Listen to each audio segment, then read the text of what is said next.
मैंने इसका ट्री बना लिया। जब ट्री बना तो क्या किया, मैंने थिक लाइन से कनेक्ट किया। तो जो डॉटेड लाइंस हैं, जो डॉटेड लाइंस, अगर मैं उनको मिला के उसका ट्री बनाऊं तो उसको बोलता हूँ कोड ट्री। तो क्या बोलूंगा मैं, कोड ट्री क्या होता है मेरा, set of branches other than tree branches form a code tree. मतलब ये मेरा ग्राफ था, इस ग्राफ का ये मेरा ट्री है और इस ट्री का ये कोड ट्री है। Got it? ओके। अब एक बात समझ, जैसे मान लो ट्री था, तो ट्री में क्या किया मैंने, ये थिक लाइन थी, इसको मैं बोलता हूँ ट्विक्स। जो थिक लाइंस को मैं ट्विक्स बोलता हूँ और जो डॉटेड लाइंस को मैं बोलता हूँ लिंक। तो याद रखो, थोड़ा सा आप लोग समझने के लिए इंपॉर्टेंट है ये चीज, है ना। जो थिक लाइन है, ये थिक लाइन, इसको बोलता हूँ मैं क्या, ट्विक्स। और इसको बोलता हूँ डॉटेड लाइंस को मैं यहाँ पे क्या, लिंक, या फिर कॉर्ड्स बोलता हूँ, CHORDS। जो डॉटेड लाइन को क्या बोलता हूँ, कॉर्ड्स या फिर लिंक। थिक लाइन को बोलता हूं मैं ट्विक्स। यहाँ पे लिखा है the branches of a tree is known as twigs. जो ट्री है उसकी जो ब्रांचेस है उसको हम क्या बोलते हैं, ट्विक्स बोलते हैं। And it is represented bye thick line segment.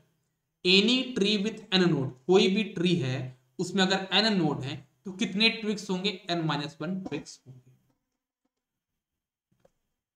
Link और कॉर्ड्स क्या होगा, तो क्या बोलोगी, the branches of a code tree, जो डॉटेड लाइंस है, the branches of a code tree is called as links. It is represented by dotted line. जैसे मान लो कोई ग्राफ है, उसमें n नोड है जिसको हम वर्टाइसेस बोलते हैं, b ब्रांचेस जिसको हम एजेस बोलते हैं। तो उसमें कितने ट्विक्स हैं, n-1। तो लिंक कितने होंगे, टोटल ब्रांच b थी तो क्या बोलोगे, b माइनस n-1। इतने आपके पास यहाँ पे क्या होंगे, लिंक होंगे। या फिर हम बोल सकते हैं क्या, b माइनस n+1 हमारे पास इतने क्या होंगे, लिंक्स होंगी। b माइनस n+1 ये हमारे पास इतने लिंक्स होंगे।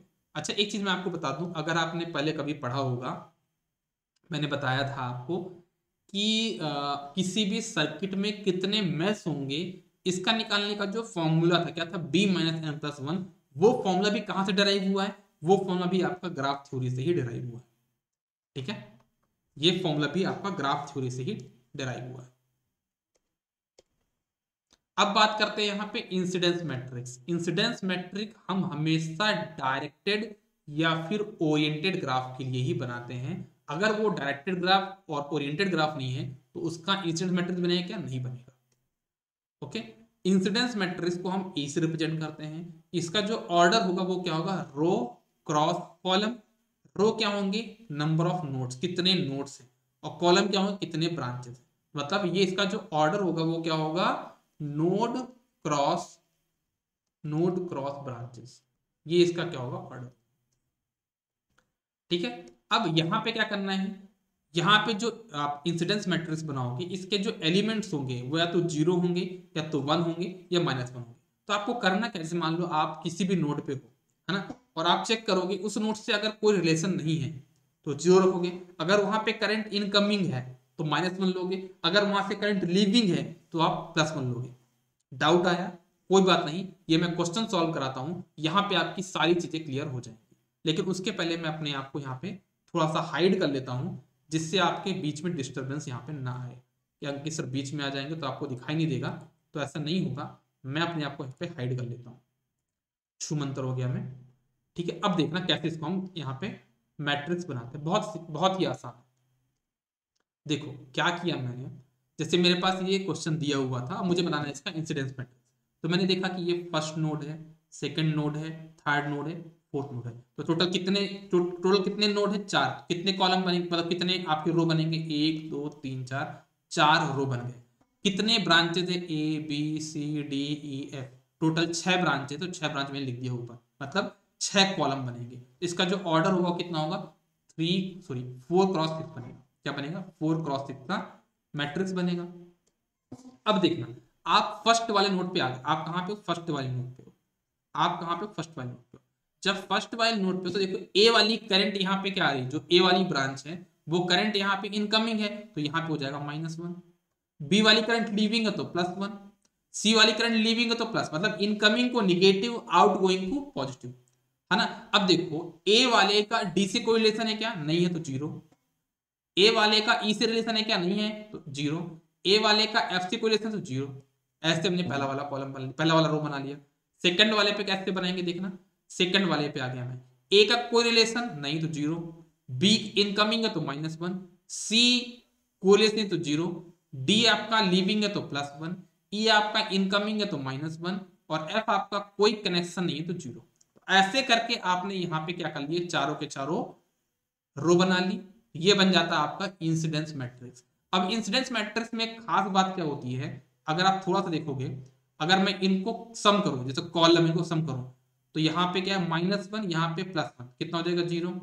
इनको भी सम करो तो कितना आएगा 0, इनका भी सम करो तो कितना आएगा 0, इनका भी 0, इनका भी सम करो तो 0, इनका भी सम करो तो 0। मतलब कहने का मतलब ये है, इंसिडेंस मैट्रिक्स में हर एक कॉलम का अगर हम सम करेंगे तो कितना आता है, वो 0 आता है। तो अगर हम चाहें तो हम किसी एक नोड को यहाँ पे हटा सकते हैं। अगर हम किसी एक नोड को यहाँ पे हटाते हैं, क्योंकि मुझे पता है अगर मैं एक नोड हटा भी दूंगा तो मैं उसको रिकवर कर सकता हूँ। जैसे मान लो यहाँ पे -1 है, तो यहाँ पे अगर मैं हटा दूं तो पता नहीं भाई +1 ही होगा। क्यों? क्योंकि यहाँ पे सम तो 0 होता है, तो यहाँ पे -1 है तो यहाँ पे क्या होगा, 1 ही होगा, है ना। तो हम क्लियरली बता सकते हैं। तो हमको अगर चाहे तो हम एक नोड को यहाँ पे हटा सकते हैं, है ना। तो उसको हम क्या बोलते हैं, जब हमारा मैट्रिक्स का साइज कम हो जाएगा उसको हम बोलते हैं रेड्यूस्ड इंसिडेंस मैट्रिक्स। उसको हम क्या बोलते हैं, आपका reduced incidence matrix. Got it? Okay, तो ये देखना आप लोग क्या बोला मैंने, algebraic summation of all element of every column of incidence matrix is always 0। Next point क्या बोला मैंने, any node of incidence matrix can be considered as ground node due to which size of the matrix reduces, है ना। तो क्या बोला मैंने, उस मैट्रिक्स को हम क्या बोलते हैं, रिड्यूस्ड इंसिडेंस मैट्रिक्स। अगर हम क्या करते हैं, किसी भी एक नोड को रिमूव कर दें इंसिडेंस मैट्रिक्स में से, तो हमारा साइज छोटा हो जाएगा और उसको हम क्या बोलेंगे, रिड्यूस्ड इंसिडेंस मैट्रिक्स बोलेंगे। ओके, अब एक चीज और ध्यान में समझिएगा, जैसे मान लो कोई ग्राफ आपके पास 1 है और कोई ग्राफ आपके पास 2 है। तो मान लो आपने क्या किया, पहले वाले ग्राफ का इंसिडेंस मैट्रिक्स बनाया और सेकंड वाले ग्राफ का भी आपने इंसिडेंस मैट्रिक्स बनाया, और बनाने के बाद आपको ये पता चला कि दोनों तो बराबर है आपस में, दोनों ही जो इंसिडेंस मैट्रिक्स आई हैं वो दोनों बराबर है। तो हम क्या बोलते हैं, अगर कभी भी दो ग्राफ के इंसिडेंस मैट्रिक्स सेम है, इसका मतलब वो है कि वो दोनों जो ग्राफ हैं वो आपके एक प्रिंसिपल को फॉलो कर रहे हैं। कौन से प्रिंसिपल फॉलो कर रहे हैं, वो अपने आइसोमॉर्फिज्म प्रिंसिपल को फॉलो कर रहा है। ठीक है ना, क्या कर रहे हैं वो, आइसोमॉर्फिज्म प्रिंसिपल को फॉलो कर रहे हैं। तो लिखा मैंने यहाँ पे, if the incidence matrix of two graph is identical then they are said to be follow isomorphism principle. वो अपने आइसोमॉर्फिज्म प्रिंसिपल को फॉलो कर रहा है। ओके, चलो अब हम बात करते हैं यहाँ पे, ये तो सिंपल चीजें सब बना लोगे आप लोग। अब हम आते हैं टाइसेट करंट। टाइसेट करंट और टाइसेट मैट्रिक्स हमारा कैसे होगा बता। सबसे पहले तो आपको ये समझना होगा कि जो टाइसेट मैट्रिक्स होता है उसका ऑर्डर क्या होगा, लिंक क्रॉस ब्रांचेस। लिंक कितनी होती है, b minus N plus one आपस यहाँ पे इतनी लिंक्स होती हैं और उसका रैंक कितना होगा, b minus N plus one. ठीक है, जितनी लिंक उतनी उसकी रैंक।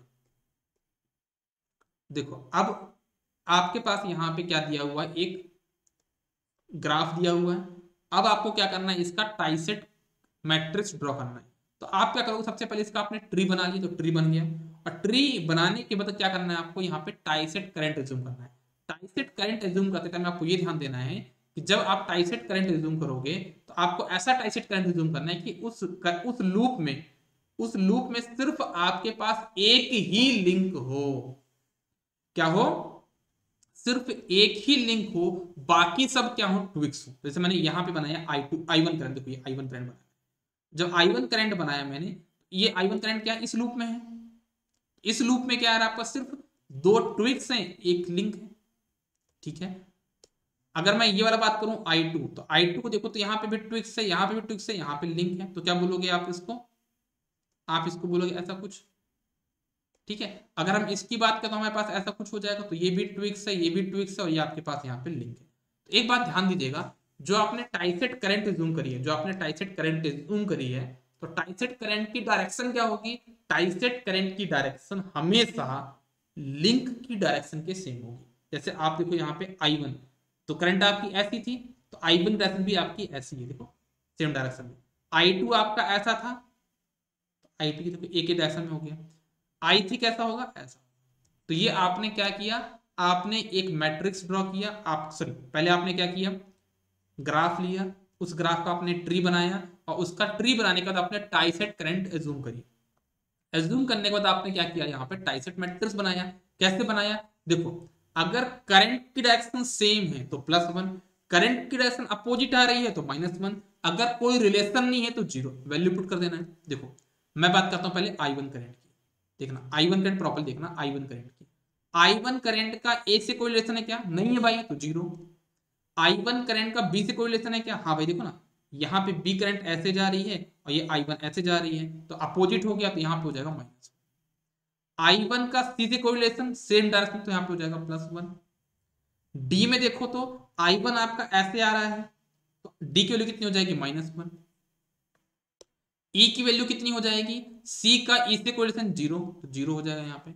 A और I1 का F से कोई रिलेशन नहीं है तो 0 हो जाएगा। तो ऐसे आपने यहाँ पे I1 मैट्रिक्स ड्रॉ कर ली, मतलब I1 वाला रो ड्रॉ कर लिया, I2 भी कर लोगे और I3 भी कर लोगे। बस एक बात ध्यान देना, यहाँ पे ये कॉन्सेप्ट नहीं तक कि अगर आप अलजेब्रिक सम करो तो 0 आएगा, ये आपका टाइसेट मैट्रिक्स में ऐसा कॉन्सेप्ट नहीं है। वो सिर्फ कहाँ पे है आपका, वो सिर्फ आपका इंसिडेंस मैट्रिक्स में ये कॉन्सेप्ट होता है। ठीक है, जितने लूप बने फिर मैट्रिक्स बनाना है, बिल्कुल बिल्कुल क्लियर है चीज सभी को। चलो मैं एक काम करता हूं, इसमें आपका I3 वाली जो इसको और बताया था, ठीक है ना। देखो ये आपने I3 ड्रॉ किया, तो I3 का A से कोई रिलेशन नहीं है तो 0, B से कोई रिलेशन नहीं है तो 0, C से कोई रिलेशन नहीं तो 0। अब देखना I3 और D में देखो, तो D तो आपका ऐसा है लेकिन I3 रिलेशन ऐसी है, तो यहाँ पे हो जाएगा -1। E आपका डाउनवर्ड है और ये भी आपका डाउनवर्ड है, तो क्या बोलोगे, आपका +1। I3 का F से क्या रिलेशन है, सेम डायरेक्शन, तो ये हो जाएगा +1। तो बहुत सिंपल चीज थी ये, तो बहुत ही सिंपल चीज थी। ठीक है, तो ये हमने बना लिया यहाँ पे आपका टाइसेट मैट्रिक्स। बाकी ये क्वेश्चन और लिखे हैं तो आप इसको भी सॉल्व कर लीजिएगा टाइसेट मैट्रिक्स बनाने के लिए। ठीक है, अब हम बात करते हैं यहाँ पे कौन से मैट्रिक्स के बारे में, कॉन्सेप्ट ऑफ कटसेट एंड कटसेट मैट्रिक्स, हम इसके बारे में बात यहाँ पे करेंगे। कटसेट क्या होता है कि हम किसी भी ग्राफ में कट मारेंगे जिससे वो ग्राफ आपका 2 पार्ट में डिवाइड हो जाए, है ना। बट कट सेट आपको ऐसा लगाना है कि वो सिर्फ उसमें एक ही ट्विग हो, बाकी सब क्या हो, लिंक हो।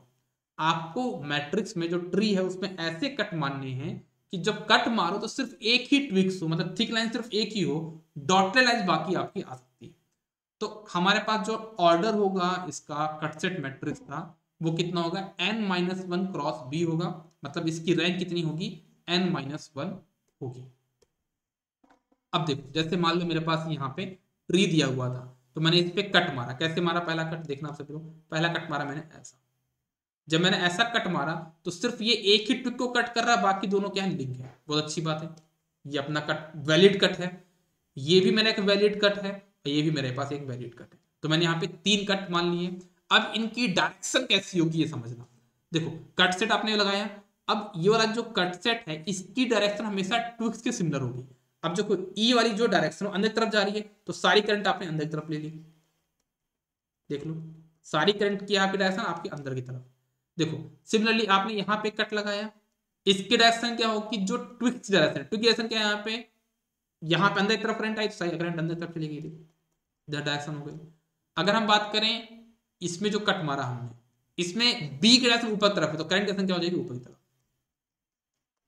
मतलब जो आपका कट सेट होगा उसकी जो डायरेक्शन होगी क्या होगी, अपवर्ड होगी। अब आपको मैट्रिक्स का डायरेक्शन बनाना, देखना अगर सेम डायरेक्शन है तो +1, अपोजिट डायरेक्शन है तो -1, अगर कोई रिलेशन नहीं है तो 0। आप मैट्रिक्स बना लो, कैसे बनाओगे देखना मैं बताता हूं। सबसे पहले देखना E1 कट, E1 कट का ए के साथ क्या रिलेशन है, देखो ए आपका डाउनवर्ड है लेकिन ये तो अपना ऊपर की तरफ जा रहा है, तो यहाँ पे हो जाएगा -1। ठीक है, बी की बात करते हैं तो E1 का बी से कोई रिलेशन नहीं तो यहाँ पे 0 हो जाएगा। E1 का C के साथ भी कोई रिलेशन नहीं तो 0 हो जाएगा। E1 का D के साथ भी कोई रिलेशन नहीं तो 0 हो जाएगा। अब E1 का E के साथ रिलेशन सेम डायरेक्शन है तो +1 हो जाएगा। E1 का F के साथ, देखो F कहाँ जा रहा है आपका, ऐसा डायरेक्शन है और इसकी डायरेक्शन ऐसी है, दोनों अपोजिट हो गए तो यहाँ पे हो जाएगा -1। सिमिलरली E2 की बात करूंगा तो E2 कैसे बनाओगे, E2 बनाओगे कैसे,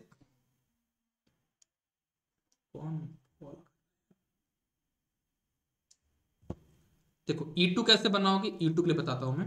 E2 कैसे बनाओगे, देखो A के साथ कोई रिलेशन नहीं तो 0, B के साथ कोई रिलेशन नहीं तो 0, C के साथ, देखो C आपका बाहर जा रहा है लेकिन इसकी डायरेक्शन अंदर की तरफ है तो -1। डी हो जाएगा सेम डायरेक्शन तो हो जाएगा +1। ई कोई रिलेशन नहीं तो 0। एफ का देखा जाए तो एफ यहाँ पे अंदर की तरफ आ रहा है, ये भी अंदर की तरफ है तो हो जाएगा +1। ऐसे आप E3 भी बना लोगे। तो कहने का मतलब ये है कि अगर आप इनका सम करोगे तो यहाँ पे 0 आ रहा है क्या? नहीं आ रहा। मतलब जो मैं बताया ना आपको अलजेब्रिक समेशन वाला जो कॉन्सेप्ट था वो सिर्फ किसके लिए वैलिड था? वो सिर्फ आपका वैलिड था किसके लिए? आपका इंसिडेंस मैट्रिक्स के लिए। कट सेट मैट्रिक्स और टाई सेट मैट्रिक्स के लिए ये चीज पॉसिबल नहीं होगी। क्या यहां तक बात सबको क्लियर हो गई? एक बार कंफर्म कर दो। एक बार सब लोग यहां तक कंफर्म कर दो तो फिर अपन आगे बढ़े। मुझे अभी डुअलिटी भी कराना है। ये आपका ग्राफ थ्योरी कंप्लीट हो गया। ऑलमोस्ट आपके 35 मिनट्स लगे हैं। 35 मिनट्स में मैंने पूरा का पूरा आपका डुअलिटी वाला कॉन्सेप्ट कवर कर दिया। सॉरी, ग्राफ थ्योरी का कॉन्सेप्ट मैंने बता दिया। मुझे थोड़ा सा डुअलिटी भी पढ़ना है तो हम लोग वो वाला कॉन्सेप्ट भी देख लेते हैं साथ में। एक बार कंफर्म कर दो यार फटाक से सभी लोग। सोनल को तो क्लियर है और विद्युत प्रभा आप भी बता दो और साथ में मैं इधर देख लेता हूँ। अर्पिता, राहुल, जितने भी लोग सभी लोग आप बताओ इधर पे भी जल्दी बताइए सभी लोग। मुझे डुअलिटी भी कराना है।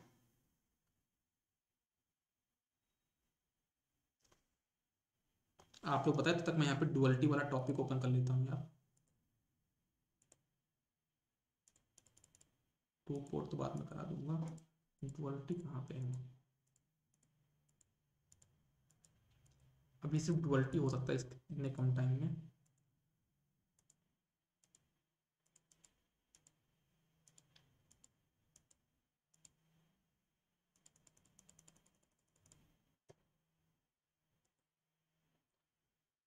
इवनिंग में क्लास लगानी पड़ेगी यार। ठीक है, इवनिंग में लगा लेते हैं। डुअलिटी वाला कॉन्सेप्ट कब पढ़ा जाए? अच्छा एक बात बताओ।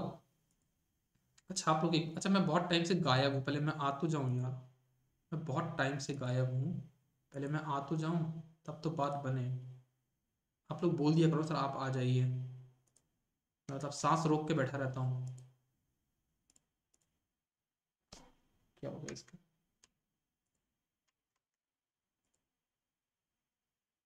बंद हो गया? इसको क्यों गुस्सा हो रहा है भाई ये? इसको बस इतना परेशान करे गुस्सा हो गया ये।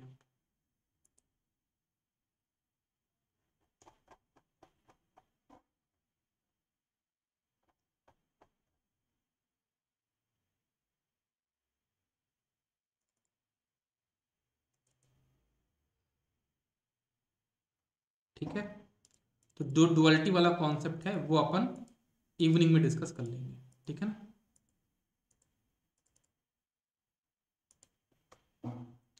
जो डुअलिटी वाला कॉन्सेप्ट है वो इवनिंग में किया जाए या कब किया जाए? आफ्टरनून में पॉसिबल है क्या आप लोग टाइम निकाल पाओगे आफ्टरनून में? तो कंप्लीट करते हैं, नेटवर्क आज कंप्लीट करते हैं। आफ्टरनून में क्लास लगा लेंगे, कोई दिक्कत नहीं है। 1-2 बजे जितना भी आपको टाइम लगे उस टाइम में हम लोग क्लास लगा सकते हैं। क्या आप लोग आफ्टरनून में अवेलेबल रहोगे कि अपना दिवाली मनाना है? बताओ।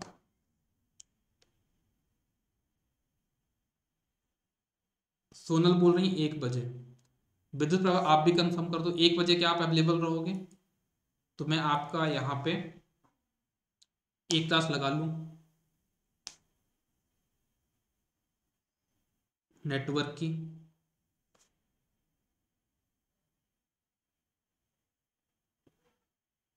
जॉब के बाद दिवाली मना है? अच्छा जॉब के बाद दिवाली मनाना है। नहीं थोड़ा बहुत दिवाली मना लेना, लेकिन दिवाली कितना मनाओगे? ठीक है ना, थोड़ा बहुत बना लेना। 24 घंटे में थोड़ी 24 घंटे दिवाली मनाओगे। 2 बजे।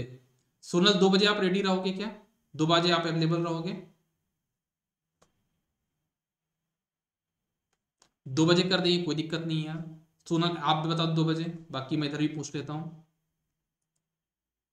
अर्पिता बोल रही है 2 बजे, बहुत अच्छी बात है यार, आपकी टाइम बड़ी अच्छी है।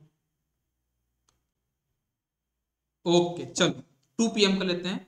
2 PM पे नेटवर्क की एक क्लास और लेंगे जिसमें हम लोग टारगेट करेंगे डुअलिटी को और टू पोर्ट नेटवर्क को, दोनों कंप्लीट कर लेंगे। और जो बचेगा तो फिर अपन क्या करेंगे, नाक में भी क्लास लगा लेंगे। तो मतलब आज की डेट में नेटवर्क आपका कंप्लीट होके रहेगा। ठीक है, तो बहुत अच्छी बात है ये चीज। तो चलो मिलते हैं अपन इवनिंग की क्लास में, मतलब सॉरी आपका 2 PM की क्लास में। Good day everybody, all the best, पढ़ते रहिए बढ़ते रहिए, जो भी डाउट है वो पूछते चलिए। ठीक है, good day, take care, all the best. And आप सभी को मेरी तरफ से हैप्पी दिवाली। आप लोग अच्छे से दिवाली मनाइए और थोड़ा सेफ होके, है ना, ज़्यादा पोल्यूशन भी नहीं करना है, और ऐसा भी नहीं कि पोल्यूशन करना भी नहीं, थोड़ा बहुत कर सकते हो। ठीक है, दिवाली अपना त्योहार है तो बनाओ यार, ऐसा नहीं है कि बिल्कुल कुछ करना ही नहीं है, करो, लेकिन ऐसा नहीं कि सामने वाले को कुछ दिक्कत ना हो, बस इतना ध्यान देना। ठीक है, गुड डे।